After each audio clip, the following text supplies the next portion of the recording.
మనకు ఆ గోస్ కమిషన్లో చెప్పింది, బుల్లెట్ పాయింట్స్ చెప్పి ఆ 12 లోపాలు జరగాలనే అడ్మినిస్ట్రేటివ్ కానీ టెక్నికల్ కానీ సైట్ సెలక్షన్ కానీ క్వాలిటీ కానీ ఇవన్నీ ఒక 12 పాయింట్లు చెప్పింది.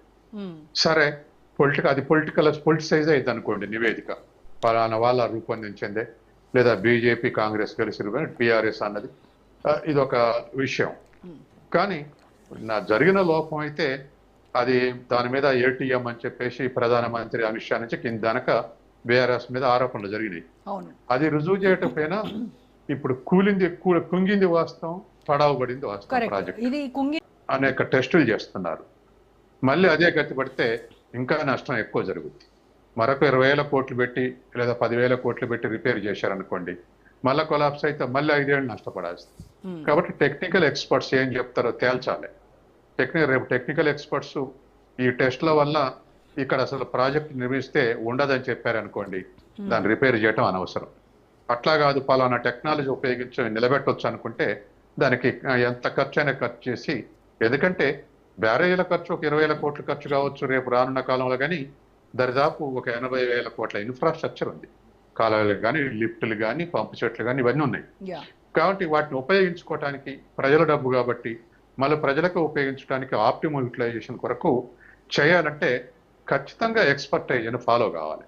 ఎక్స్పర్ట్స్ని కాదని పొలిటికల్ స్టేట్ ఇప్పుడు కన్నెపల్లి పంపు నుంచి నీళ్ళు చెప్పేసి మన కేటీఆర్ పోయాడు. అసలు నీళ్ళే నిల్వ చేయొద్దు, లేదా నిల్వ చేస్తే మినిమం అట్లీస్ట్ 8 TMs నిల్వ చేస్తేనే నీళ్లు తోడాలి. ఆ మేరకు నిల్వ చేయాలంటే మళ్ళీ ఇది రప్చర్ అవుతుందంటే దానికి అకౌంటబిలిటీ ఎవరో తెలియదు. కాబట్టి ఏదేమైనా 1 సంవత్సరం ఆలస్యమైనా 6 నెలలు ముందైనా ఎక్స్పర్ట్స్ని ఫాలో కాకుండా చేస్తే, పొలిటికల్ డెసిషన్ తోటి చేస్తే మాకు మైలేజ్ రావాలి. 3 నెలలు కనుక తనకి ఇరిగేషన్ శాఖ అప్పగిస్తే పొలిటికల్ స్టేట్మెంట్స్ అండి. హరీష్ రావు 3 నెలలన్నా, లేకపోతే కేటీఆర్ వారం రోజులన్నా, లేకపోతే రేవంత్ రెడ్డి 3 ఏళ్లన్నా, ఇవన్నీ పొలిటికల్ స్టేట్మెంట్స్. పొలిటికల్ స్టేట్మెంట్స్ కి ఇంపార్టెన్స్ ఇవ్వాల్సిన పని లేదు. ఇవాళ కావాల్సింది ఏంటంటే ఇప్పటికే అది దివాలా తీసింది ప్రాజెక్ట్, దానికి ఎక్స్పర్టైజ్ ఫాలో కాలేదు, ఏ లోపాలని చెప్పారు.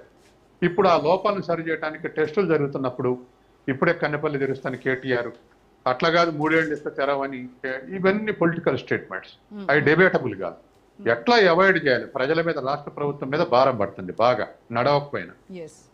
దానికి ఇన్కమ్ లేదు, కౌంటర్ గ్యారెంటీ ఇచ్చినందుకు బడ్జెట్ నుంచి కేటాయించాల్సి వస్తుంది. ఇది చాలా పెద్ద భారం రాష్ట్రానికి. కాబట్టి అది మాట్లాడకుండా, తర్వాత టెక్నికల్ అసిస్టెన్స్ లేకుండా నేను 3 ఏళ్ళు ఇస్తా లేదా 3 నెలలు ఇయ్యని హరీష్ రావు ఇప్పటికే చాలాసార్లు ఇరిగేషన్ మినిస్టర్ చేసిండు. తర్వాత కట్టింది కూడా కేటీఆర్ ఆధ్వర్యంలో, కేసీఆర్ హరీష్ రావు ఆధ్వర్యంలో. ఇప్పుడు మళ్ళీ నాకు నీటిపారుదల ఇన్ఛార్జ్ అని అడగటం ఎందుకు? అది వాళ్ళ ఆధ్వర్యంలో కట్టింది, వాళ్ళ ఆధ్వర్యం కూలిపోయిందిగా. మళ్ళీ ఇప్పుడు నాకు ఇవ్వనంటే దానికి వాల్యూ లేదు, అదొకటి చేసిందే వాళ్ళ ఆధ్వర్యంలో. కాబట్టి ఇప్పుడు కూడా ఎక్స్పర్టైజ్, టెక్నికల్ అసిస్టెన్స్ లేకుండా రేవంత్ రెడ్డి, ఉత్తమ్ కుమార్ చేసినా అదే వస్తుంది, అదే రిజల్ట్ వస్తుంది.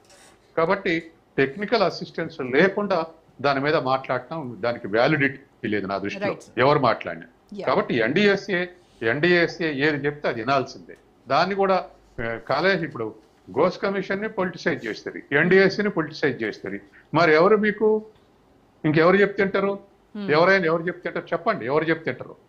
లేదు అట్ట కాదు, ఎన్డీఏసీ తప్పు మాట్లాడుతుందంటే ఇక్కడి నుంచి ఒక టీం పంపించండి, మీరు తప్పు మాట్లాడుతుంది దీని రైట్ అని ఎన్డీఏసీని కన్విన్స్ చేయండి.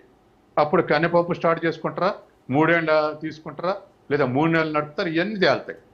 కాబట్టి అక్కడ తేలాల్సిన అవసరం వీళ్ళ పొలిటికల్ డిబేట్స్ అంతా మైలేజ్ కోసం, అప్పర్ హ్యాండ్ కోసం చేసే ఆర్గ్యుమెంట్స్ టెక్నికల్ గా ఆలోచించేటువంటి మనం పట్టించుకోవాల్సినటువంటి అవసరం లేదు. Right sir. సో నుమాన్ గారు,